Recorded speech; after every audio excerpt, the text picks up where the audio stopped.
it's Liam, and today I'm finally making my full review on the Bioboards Plutonium 2-wheel drive. I've been riding this for over a month now. I've written down my thoughts and findings on it, and hopefully this will help some of you decide whether you want to get this relatively expensive board or whether you want to go for something else.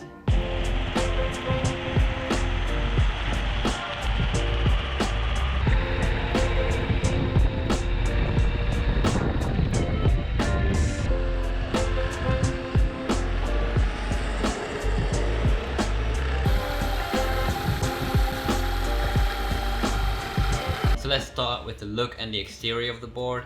I think overall it looks really good. It looks really sleek. The black finish with the green accents looks really good. It definitely looks a bit different from other boards in its price class, such as the LaCroix or the Kelly NYC board.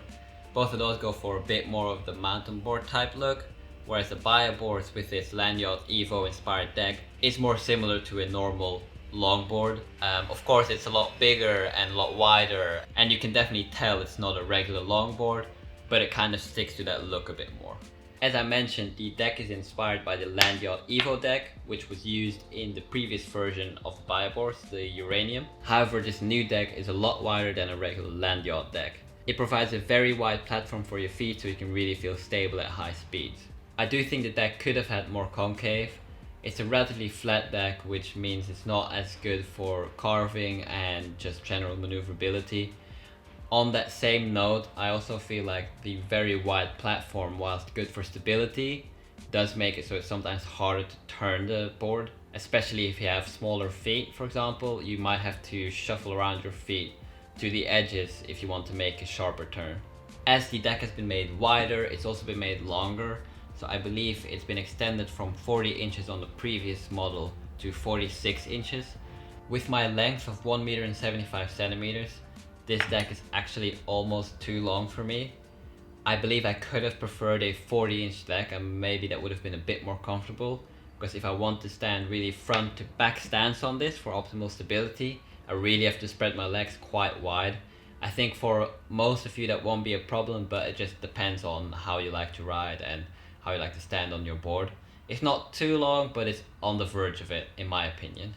The length is also something you should keep in mind with the clearance of the board, because the combination of the two, whilst the clearance isn't too bad, but in combination with the length, it makes it really easy to scratch on curbs or to hit curbs when you're going down them.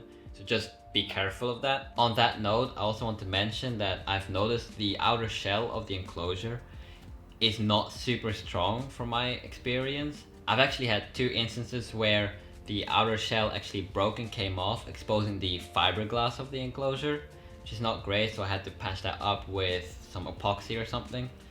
And I've also noticed there's a crack going around the front between the deck and the enclosure. I have mentioned this to the guys from Bioboards, and I believe this is a flexibility issue with the enclosure, or at least the outer shell of the enclosure. They've mentioned that they are working on it and they're making a new enclosure which they'll be sending out. So it does look like they're aware of the issue with the enclosure, and hopefully they'll fix that with the new version of it. So I'll keep you posted on that if I get it in. Now let's talk about maneuverability and stability. Overall, I think the board's pretty stable at higher speeds, with the trucks being set up in split angles, where the front has a 49-degree base plate and the back has a 43-degree base plate. I do find that anything over around 55 kilometers per hour gets a bit sketchy for me with the setup it came with by default. I think this has partially to do with the tires that they have on by default, which are MBS 8-inch tires. They're the all-terrain ones. These are different tires. I put some Evolve 5-inch ones on out just to try it out. But with the MBS 8-inch wheels, I experienced quite a lot of vibration at higher speeds, which isn't ideal. Could be just because of the wheel seating on the hub, but I have also seen other people complain about the MBS 8-inch wheels. For example, on the Electric Skateboard Builders forum, there was a thread about the vibration of them, or how they're not manufactured super straight, which is obviously a problem when you're trying to go high speeds. So that's why I'm trying out some different wheels. I still haven't found the perfect wheels for me, but I think you might have to try some different wheel setups, such as these Evolve wheels. You could try the Evolve 7-inch wheels.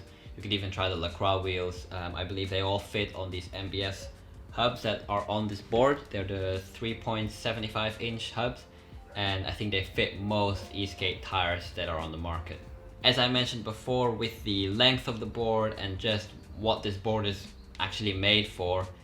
You cannot expect it to have a super short turn radius, so don't expect the greatest maneuverability from it. I would definitely say it's not a board you will want to ride in smaller cities where you have a lot of traffic or a lot of cyclists.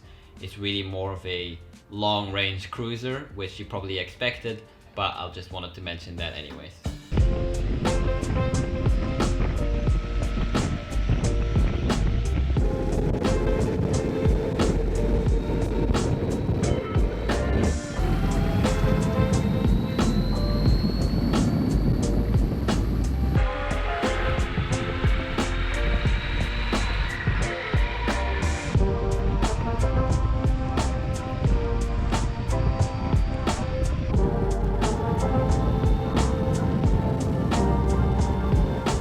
Talking about range, I will divide it up into two categories, one for high speed riding and one for moderate riding.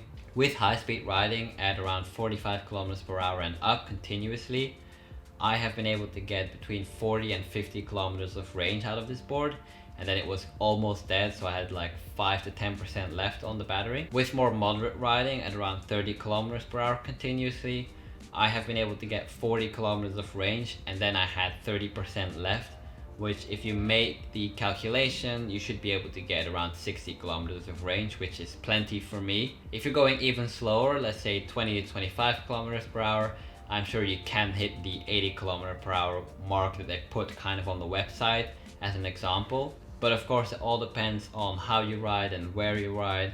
For example, if you live in a more hilly area, your mileage may absolutely vary.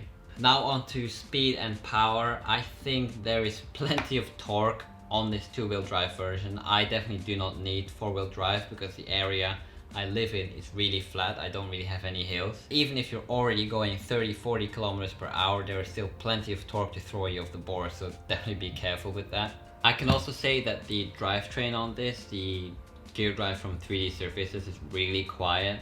It's a lot quieter than the belts from either my boosted or the X-Way Pro that I have. And it's also quieter than some other gear drives, such as Trampa gear drives, which are quite loud compared to this one. It's definitely louder than hub motors, but apart from that, it is the quietest powertrain I've had to date. As I previously mentioned about speed, I'd be really careful taking this board anything over 55 kilometers per hour with the default setup of MBS wheels. If you do ride it at higher speeds, over 50, really make sure you check whether your wheels have any wobble or vibration in them, because that will give you a bad time if you're not prepared for it.